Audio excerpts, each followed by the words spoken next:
হরে কৃষ্ণ। পুরীর জগন্নাথ মন্দিরের এক লীলা কথা শোনাচ্ছি, শোনো। পুরীর জগন্নাথ মন্দিরের প্রবেশদ্বারের পাশে প্রভুদাস নামে একজন পান বিক্রেতা ছিল। এইবার সে তো রোজ পান সাজিয়ে বিক্রি করত এবং রোজ বিকেলবেলায় প্রভুদাস জগন্নাথ দেবকে দর্শন করতে যেত।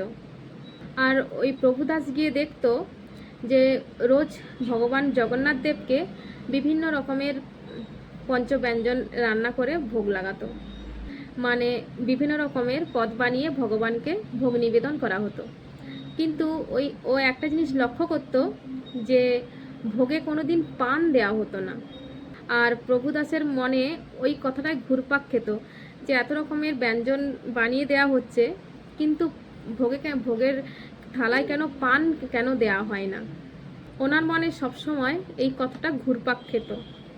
এবার যখন প্রভুদাস জগন্নাথ দেবকে দর্শন করতে যেত এবং ভগবানকে ডাকতো বা ভগবানকে নিয়ে ভাবতো, তখন ভগবানকে বলতো যে তোমাকে বিভিন্ন রকমের ব্যঞ্জন বানিয়ে দেওয়া হয়, কিন্তু তোমার ভোগের থালায় কেন পান দেওয়া হয় না। এই কথাটা যখনই ভগবানের কাছে যেত, ভগবানকে এই কথাটা বলতো, বা যখনই ভগবানকে নিয়ে ভাবতো তখন এই কথাটা সবসময় বলতো যে তোমার ভোগে কেন পান দেওয়া হয় না। তারপরে বলতো, জানি না আমি যে কবে তোমার সেবা করতে পারবো। একদিন প্রভুদাস রাতে ঘুমাতে যাবে, এমন সময় দেখলো দুজন সুন্দর দেখতে বালক তার দোকানের সামনে এসে দাঁড়ালো।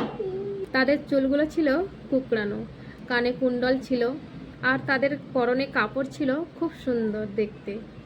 ওরা দুজন এত সুন্দর দেখতে ছিল যে তাদেরকে দেখে যে কেউ মুগ্ধ হয়ে যাবে।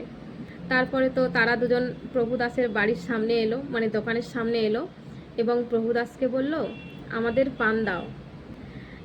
এইভাবে তো তারা রোজ আসতো এবং প্রভুদাসের কাছ থেকে পান খেয়ে চলে যেত। একদিন তো মন্দিরের সেবক বলরাম দাস মধ্যরাতে মন্দিরে দরজার কাছে ভগবান জগন্নাথ দেবের নাম জপ করছিল আর ঘুরপাক খাচ্ছিল ওখানে। এমন সময় ওই দুই বালককে ওখানে দেখতে পেল এবং সেই বলরাম দাস বলছে, এরা কারা? এই মধ্যরাতে ওই প্রভুদাসের বাড়ি থেকে ওরা বেরোচ্ছে, এদের আগে তো কখনো মন্দিরের আশেপাশে দেখিনি। এই বলে ওখান থেকে উনি চলে গেলেন। কিন্তু বলরাম দাস রোজ রাতে ওই মন্দিরের দরজার সামনে পায়চারি দিত আর ভগবানের নাম জপ করত। তারপর থেকে রোজ রাতে মানে ওই দুই বালককে দেখতে পেত যে ওরা দুজন প্রত্যেক দিন ওই প্রভুদাসের বাড়ি থেকে বেরোচ্ছে। ওনার এইসব দেখে ঠিক লাগতো না। তারপরে উনি কি করলেন না, একদিন রাতে বলরাম দাস প্রভুদাসের বাড়িতে চলে গেলেন এবং প্রভুদাসের বাড়িতে গিয়ে ওই দুই বালকের কথা জিজ্ঞাসা করে, গিয়ে বলল, ওই দুই বালক কে?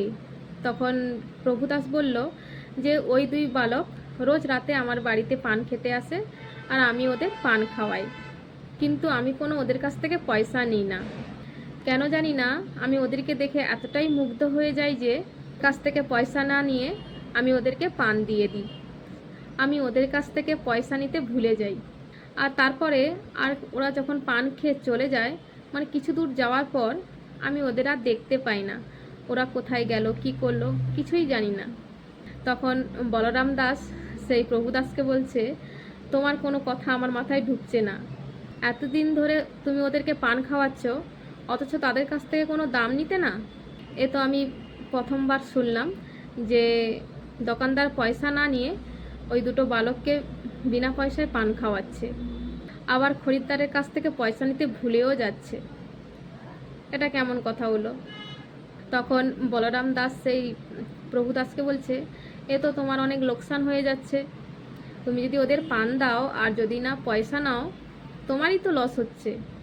তখন প্রভুদাস বলল, তুমি একদম ঠিক বলেছ, আমি তো কখনো এইভাবে ভেবে দেখিনি। এখন আমি কি করব বলো, এর উপায় আমাকে বলে দাও। তখন বলরাম দাস সেই প্রভুদাসকে বলছে, কাল যখন ওরা পান খেতে আসবে, তখন বলরাম দাস প্রভুদাসকে বলল, কাল যখন ওরা পান খেতে আসবে তখন তুমি ওদের কাছ থেকে দাম চাইবে, আর যদি না দেয় ওদের কাছে যে দুটো চাদর আছে ওই দুটো চাদর তুমি জমা রাখতে বলবে। আর যতক্ষণ না দাম দেবে ওদের চাদর তুমি দেবে না। এই বলে বলরাম দাস তো ওখান থেকে চলে গেল।